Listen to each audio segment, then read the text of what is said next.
catastrophic multi-day ice storm, while hundreds of thousands of residents were without power in single-digit temperatures. There was no rapid, pre-existing protocol to immediately vet and deploy additional qualified crews. Hey y'all, I just wanted to take a moment to document clearly what Nashville is experiencing right now, because if you're not here physically in the city, or if you weren't directly impacted, it's easy to underestimate the gravity of what just happened and what's currently happening, right? What is still going on. And so this was not a minor winter inconvenience, okay? This was a multi-day ice storm combined with extended sub-freezing temperatures, mass power outages, and confirmed fatalities. So I'm going to break this into two parts. And first, we're going to talk about what happened and why this was dangerous. And then second, we'll talk about the questions we need answered about NES, the Nashville Electric Service. So let's talk about the conditions, right? So if we just start with Saturday into Sunday, snow turned into freezing rain. Ice accumulated on trees and power lines across the city. And that matters because ice doesn't just look pretty, right? It adds weight. Trees snap, limbs fall, power lines come down. And that's exactly what happened. So by Sunday, more than 230,000 NES customers, nearly half of Nashville, were without power. Now, here's the part that has to be said really plainly. This happened during extreme cold. And we're talking about overnight lows in the teens, then single digit temperatures. Homes without electricity means no heat. No heat means real danger. And so by Monday and Tuesday, people were sleeping in cars. Families were relocating. I know for ourselves, we had to relocate my grandparents. And I know many others had to relocate family members, older people, and medically vulnerable relatives. People had no power, no Wi-Fi, and limited cell service. And some couldn't even leave their homes because fallen trees blocked driveways and roads.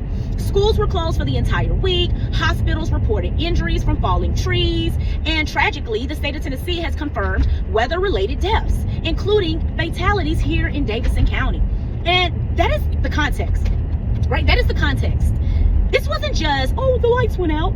This was prolonged exposure to dangerous cold layered on top of infrastructure failure. So part two, the NES question, what we know and what needs answers.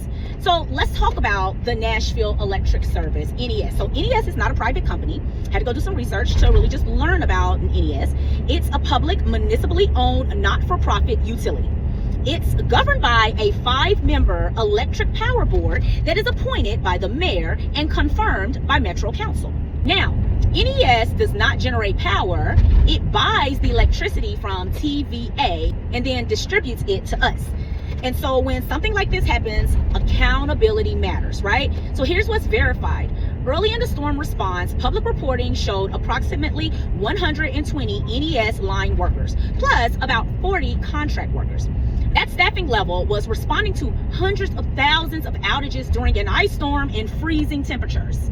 So NES later increased staffing significantly, but for many residents, that increase came after days without power. So now, here's where things get a little bit complicated, and there are allegations circulating that union line workers were available and that offers of help were made, and that NES may not have utilized all available resources, right? Fox News did an investigation, and they had asked directly, I believe, the VP, whether or not it was true that they had basically told the union line workers that they didn't need their help, and they said, no, that's not true.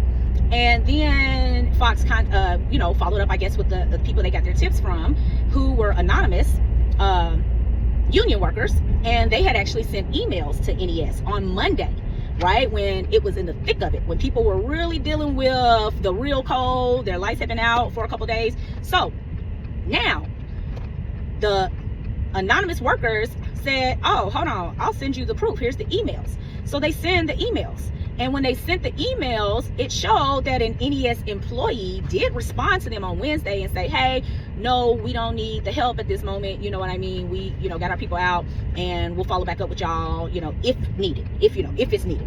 And this is they didn't follow up until Wednesday. So 2 days later, right?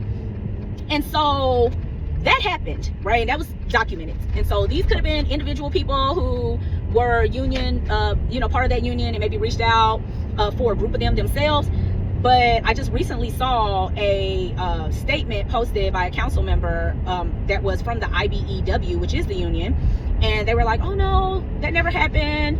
We didn't reach out and we didn't ask. We have been in contact. The mayor is doing a great job. NES is doing a great job.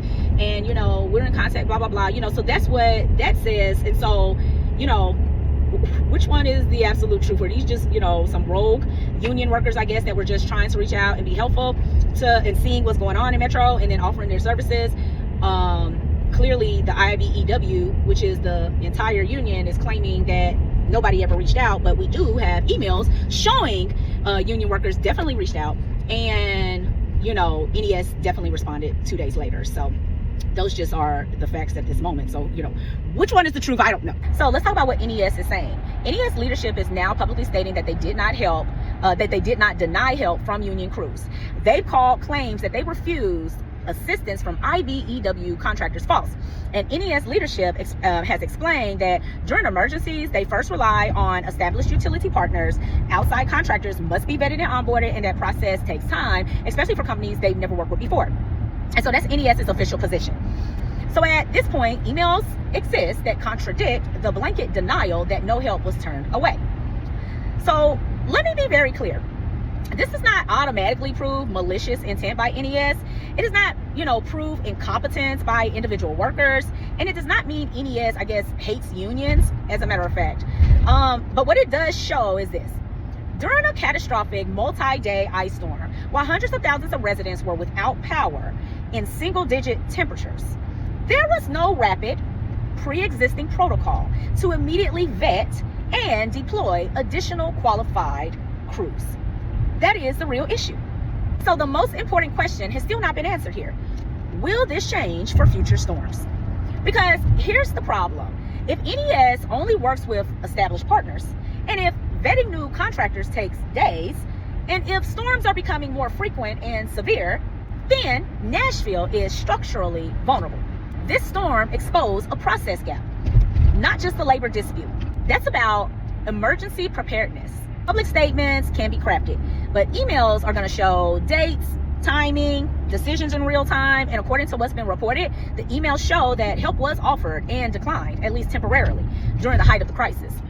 And that directly conflicts with the idea that no help was turned away.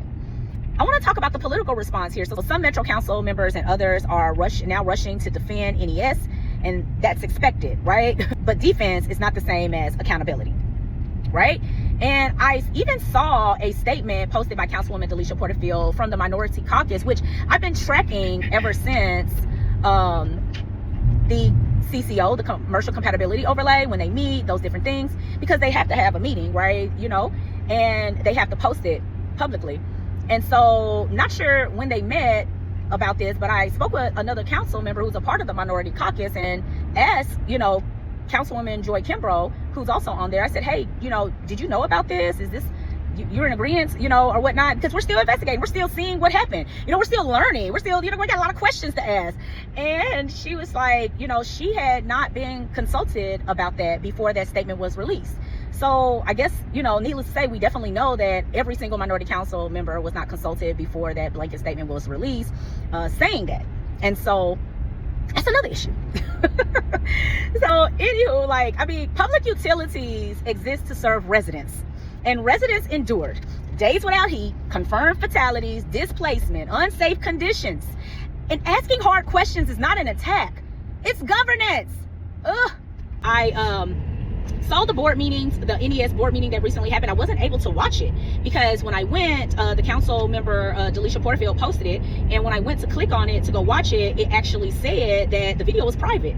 And so, I don't know, so I sent a message to her trying to see if I could get the link to watch and see exactly what's being said. But I will post for y'all when the next dates are that the NES board is meeting, because you have the right to ask questions. You have the right to show up. You have the right to demand, a better response. You have the right to do that, right? We never lived through these types of times, but we have had other issues. So like in the past, did something, maybe not as bad as this, but did something happen? And like, what was y'all's response rate? Like, like these are the types of things that citizens do. We need to dig deeper, because if there is an issue, right, and it's like, okay, maybe y'all didn't think this could happen or blah, blah, blah. Okay, well, you're taking a long time to respond to all people in this situation. We don't need this to happen again. We want y'all to do better, right? And so we're going to ask those questions, and we're going to push so we can make sure we can get that accountability and get that transparency. So that way, when and if this occurs again, we are more prepared, we are more engaged, right? We know what to ask for, and we know who to demand it for. And so here's what should happen next, y'all.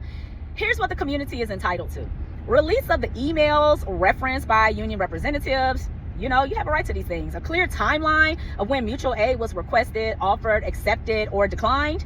3, a written emergency protocol explaining how outside contractors are vetted before storms hit. 4, a public commitment to fix any delays exposed by this event. Not talking points, not blame shifting, actual documentation. So y'all listen, people suffered in this storm. And the question is not, who do we defend? The question is, what do we fix before the next one? This storm has also reopened a deeper, long-standing concern in Nashville. Why are we not investing more aggressively in resilient infrastructure?